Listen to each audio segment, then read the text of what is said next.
रायबरेली में एक तरफा चुनाव है। राहुल गांधी जी रिकॉर्ड मतों से जीतकर जाएंगे यहाँ पर, और उनके लड़ने से ना सिर्फ इस पूरे इलाके और प्रदेश में लेकिन गठबंधन को बहुत मजबूती मिल रही है।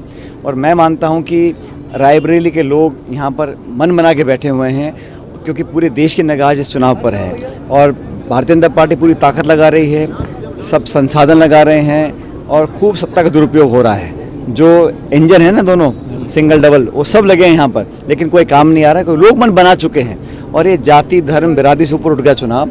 ये चुनाव भविष्य का चुनाव है और राहुल जी को मदद और आशीर्वाद देने के लिए पूरे रायबरेली के लोग यहाँ पर उत्सुक हैं और 20 तारीख को भारी मतदान करके जिताएंगे उनको। पहली बात तो जो प्रधानमंत्री ने प्रचार कर दिया ना अडानी अंबानी जी का, और जो उन्होंने अपने मुँह से बातें बोली हैं उस पर कब एक्शन लेंगे।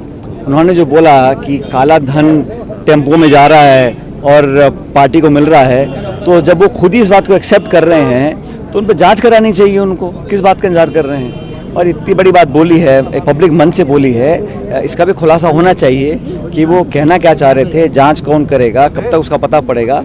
और ये इस तरह का माहौल बना रहे हैं। मैं समझ रहा हूँ कि वो पूरे बैकफुट पे आ चुके हैं। अब आज 4 चरण के चुनाव पूरे हो गए हैं।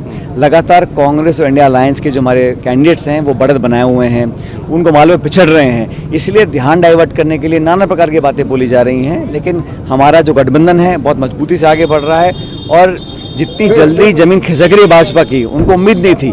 इतना यहाँ पे बढ़त हम लोग बनाए हुए हैं, इसलिए थोड़ी बौखलाहट का मुझे एहसास उनके भाषणों में हो रहा है। जो राजस्थान से भी आपने कुछ लिया है क्या झटका राजस्थान? मैं आपको फिर बता रहा हूँ कि जो उत्तर भारत के जो जहाँ पे मुकाबला बाइपोलर है, जहाँ कांग्रेस भाजपा का सीधा मुकाबला है, उन राज्यों के अंदर कांग्रेस पार्टी बहुत बेहतर करेगी, बल्कि भाजपा से ज़्यादा सीट हम लोग जीत कर जाएंगे। और भारतीय जनता पार्टी तो हर राज्य में लूज ही कर रहे हैं ना, गेन कहाँ कर रहे हैं। और उत्तर प्रदेश में राहुल जी के यहाँ से लड़ने से निश्चित रूप से हमारी पार्टी को और इंडिया गठबंधन को बहुत बल मिल रहा है। भाई वो अपने बारे में क्यों नहीं बताते कि 10 साल में हमने क्या किया, 10 साल में कितनी महंगाई कम करी, कितने रोजगार पैदा किए, कितना निवेश हुआ। अब ये बातें वो कर रहे हैं, कभी मंगलसूत्र की कर रहे हैं, कभी वो भैंस छीनने की कर रहे हैं, कभी वो विपक्ष पर आरोप लगा रहे हैं। और मैंने हमेशा देखा है लोकतंत्र में विपक्ष हमेशा सत्ता पक्ष पर आरोप लगाता है। मैंने पहली बार देखा है कि सत्ता पक्ष विपक्ष पर आरोप लगा रहा है।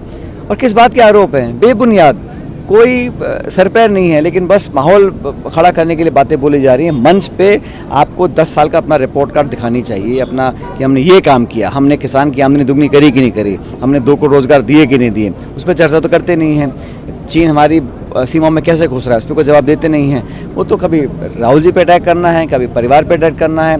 और मुझे लगता है कि ये मुद्दों से भटकाने की जो रणनीति है, अब इस बार कामयाब नहीं होगी। पहले हुआ उसको भूल जाइए, वो अलग वातावरण था जब चुनाव हुआ था 2019 के अंदर, क्योंकि हमारा बॉर्डर स्टेट है, वहाँ पे एक अलग तरह का वातावरण बना हुआ था। इस बार भाजपा से ज़्यादा सीटें कांग्रेस पार्टी जीतेगी, ना सिर्फ राजस्थान में, छत्तीसगढ़ में, बाकी अन्य राज्यों के अंदर। मैं फिर कह रहा हूँ, जहाँ पे बाइपोलर कॉन्टेस्ट है भाजपा कांग्रेस का, वहाँ हमारा प्रदर्शन बहुत अच्छा रहेगा और इंडिया अलायंस 4 जून को बहुमत के साथ सरकार बनाएगी।